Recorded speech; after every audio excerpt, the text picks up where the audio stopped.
Yo yo yo yo yo yo. Awal-awal udah dikagetin. Kaget gak? Gimana? Apa kabar kalian? Balik lagi gue Depsa di podcast SKSD ID. Apa kabar kalian semua? Wah, seminggu gue libur. Akhirnya kembali lagi ya, gue akan membahas tentang keuangan. Gue bahas lagi. Lama-lama podcast gue tentang finansial semuanya. Ya namanya juga podcast suka-suka Devsa. Apa yang mau gue bahas, yang lagi gue kepikiran, gue bahas langsung. Karena gue lagi belajar banget nih, serius banget mendalami ilmu baru tentang keuangan, tentang investasi, tentang trading, segala macamnya. Gua makanya belajarnya sekarang keuangan lagi, finansial lagi, semuanya gua cari. Jangan bosan-bosan ya. Semoga podcast gua bermanfaat. Gua udah gak bikin konten yang lain gitu kan, karena kemarin sibuk kerjaan numpuk ke lapangan. Wah, tambah kerjaan lagi. Ya gitulah ya. Karena ini juga, terus juga sakit hati sama YouTube nih. Ada kebijakan baru yang merugikan YouTuber. YouTube. Ampun. Mengapa? Karena tidak jelas YouTube, kita akan bahas yang jelas-jelas saja. Kita akan bahas yang jelas-jelas bikin kita untung, yaitu keuangan. Kali ini gue akan membahas kalian harus memperbanyak aset daripada liabilitas. Asik apa itu? Aset kayaknya kalian pernah sering denger lah ya dibanding liabilitas. Aset itu adalah objek yang kita miliki dan dapat menghasilkan pendapatan pasif tanpa harus bekerja gitu loh.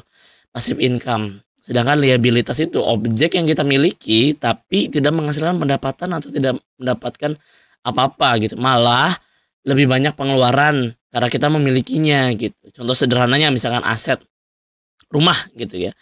Kalian punya rumah, beli rumah. Rumahnya kalian bisa jadikan kontrakan, kosan, kalian sewa gitu kan. Jadi per bulannya ada pendapatan tambahan yang kalian bisa dapatkan dari karena memiliki si rumah ini nih gitu. Itu aset daripada rumahnya kalian cuma tinggal doang buat sendiri gitu. Itu liabilitas malah. Karena liabilitas, kenapa liabilitas? Karena tiap bulan kita membutuhkan pengeluaran buat listrik, air, segala macam lah kebutuhan rumah gitu. Terus ada lagi aset, kalian punya kendaraan misalkan, mobil, motor, sepeda, segala macam lah. Kalian bisa disewakan untuk kendaraannya itu. Itu kalau disewakan menjadi aset kalian, menguntungkan buat kalian, mendapatkan cuan tiap bulan, tiap kalian sewain. Misalkan, atau enggak kalian juga punya barang kayak kamera gitu kan. Kamera kan mahal tuh ya. Nah kalian bisa sewain kameranya doang. Atau kalian bisa jasa itu kan. Salah ya. Salah. Kalau jasa kan itu kan kalian bekerjanya. Ini gua akan bahas ke objeknya aja gitu. Jadi aset dan liabilitas.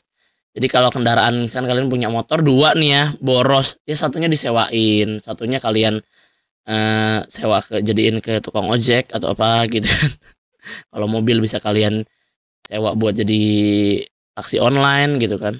Terus misalkan kalian punya tanah, daripada tanah nggak kalian jadi apa-apain, sayang lah nanti tunggu naik harganya doang gitu. Misalkan kalian dulu beli berapa, nanti kalian tunggu. Itu kan capital gain ya, sama kayak kalau di saham itu kan kalian memiliki bisa mendapatkan capital gain, yaitu perubahan harga dari barang yang kalian miliki gitu kan. Nah kalian tanahnya bisa sewain buat bangunan sederhana aja lah, kayak warung, kayak tempat usaha gitu, kalian sewain tanah sepetak. Itu kalian lumayan, daripada bentuk ke tanah doang, mendingan bisa dapat pendapatan gitu dari situ. Itu namanya aset gitu. Contohnya kalau liabilitas nih ya, yang tadi misalnya kalian rumah tapi ya udah ditinggalin doang, malah jadi banyak keluaran. Terus misalkan kalau kalian punya kendaraan, untuk pergi kemana-mana kalian malah pakai mobil gitu kan, itu kan nambahin pengeluaran banyak gitu. Atau kalian mungkin punya barang-barang elektronik ya udah mahal, barang laptop, kamera kayak tadi, HP kalian mahal gitu kan sejenisnya. Tapi kalian sebenarnya bisa mendapatkan barang-barang yang lebih murah gitu, fungsinya sama gitu. Itu malah lebih jelek lah gitu kan ke kalian ya. Jadi kalian harus lebih memperbanyak aset. Kalian lebih pilih-pilih nih. Nih gua beli barang ini nih bisa jadi aset nggak nih? Apa cuma buat liabilitas doang nih gue beli nih? Misalkan gue beli stick ini misalkan ya. Gue beli stick ini nih buat main game gitu kan. Udah cukup cuma buat main game doang. Udah nggak menghasilkan apa-apa. Tapi kalau ini stick gue pakai gue sewa. Kalau misalkan gue pakai terus buat main game itu menghasilkan, gue bisa streaming, gue bisa ikut turnamen, itu baru bisa menjadi aset buat kalian gitu. Wah ini stick ini aset berharga bagi gue gitu kan. Kalau kalian punya aset gitu. Jadi kalian list dulu lah barang-barangnya, punya apa aja, yang bisa disewa apa aja, yang menurut kalian pengeluarannya besar dicatat, jadi bisa kalian hemat lagi gitu. Terus juga kalian harus menambah asetnya itu gimana sih caranya gitu. Ya kalian mulai dari yang gue bilang pertama itu. Kalian harus cari pekerjaan misalkan dari saving, terus investment. Kalian udah punya uang nih, ya udahlah hemat lah. Kalian punya gaji setiap bulan disisihin, kalian masuk ke investasi langsung apapun itu bentuknya. Cari yang paling tepat untuk tujuan finansial kalian. Misalkan kalau kalian butuh uang sehari atau 2 hari ke depan, ya udah simpan aja dalam bentuk cash nggak apa-apa. Dalam bentuk tabungan di bank itu kalian yang bisa ambil cuma sehari 2 hari kan langsung cepet gitu kan. Kalau kalian butuhnya misalkan sebulan atau 2 bulan 3 bulan gitu, kalian bisa masuk ke reksadana pasar uang, karena uang kalian malah nambah nggak berkurang gitu. Walaupun nambahnya sedikit ya lumayan daripada berkurang uang kalian.